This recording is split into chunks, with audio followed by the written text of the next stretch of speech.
Oliver Glasner provides update on Marc Guehi and Eberechi Eze amid Liverpool and Tottenham links.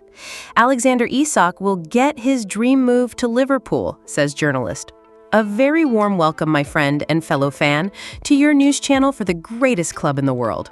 Crystal Palace manager Oliver Glasner has confirmed that Marc Guehi and Eberechi Eze will be in the starting lineup for the Premier League opener this weekend against Chelsea, despite strong interest from major clubs and intense transfer speculation surrounding both players. Tottenham are in talks to sign Eze, while Guehi, who is in the final year of his contract, is a declared target for Liverpool. At 27, Eze has a £68 million release clause that expires today. Nonetheless, Glasner expressed confidence that the midfielder will remain in South London at least for the start of the season. During the pre-match press conference, Glasner highlighted the pair's commitment in preparing for the clash. According to him, Marc took part in all training sessions throughout the week, as did Eze, and both are physically and mentally ready for the challenge against Chelsea. However, the coach acknowledged that the transfer market is unpredictable and that unexpected changes could occur at any moment, leaving the players' futures uncertain. Tottenham see Eze as an immediate solution to strengthen the midfield, especially after losing James Maddison, who will be sidelined for most of the season due to a serious ACL injury, and Dejan Kulusevski, who underwent knee surgery in May.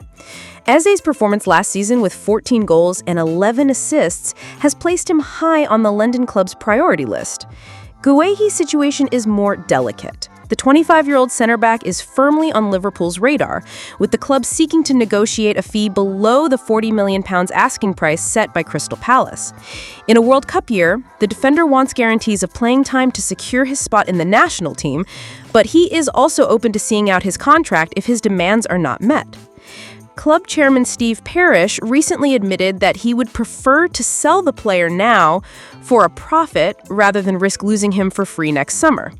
Even so, Glasner could not assure fans that the player would stay in the squad. Negotiations between Liverpool and Crystal Palace are ongoing, and sources close to Guehi say he views a move to Anfield positively. However, if no deal is reached before the transfer window closes on September 1st, he is prepared to continue playing for Palace until his contract expires. Liverpool urgently need defensive reinforcements after selling Jarell Quansah and facing uncertainty over Ibrahima Konate.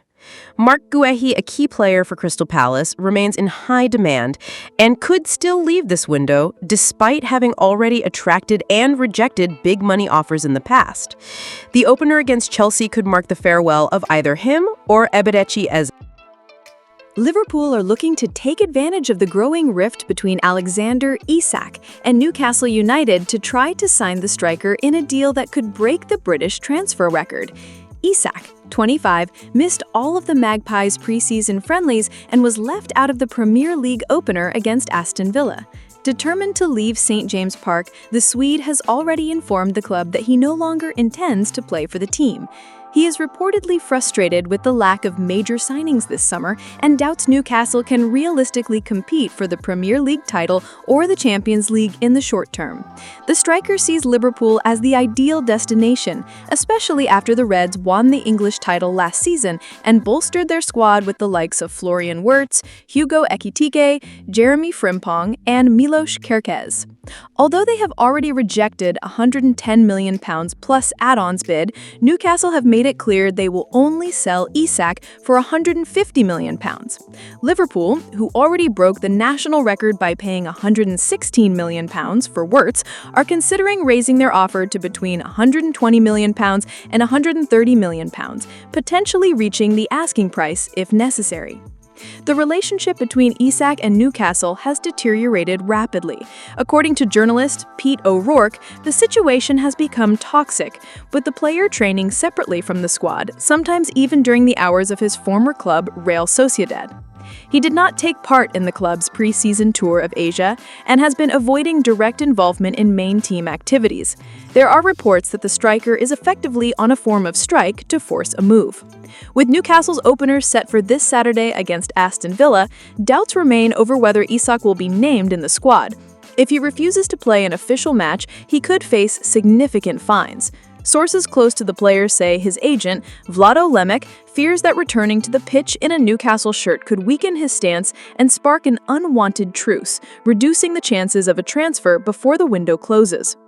Even so, the risk of punishment is unlikely to change Isak's stance, as he remains focused on a move to Anfield.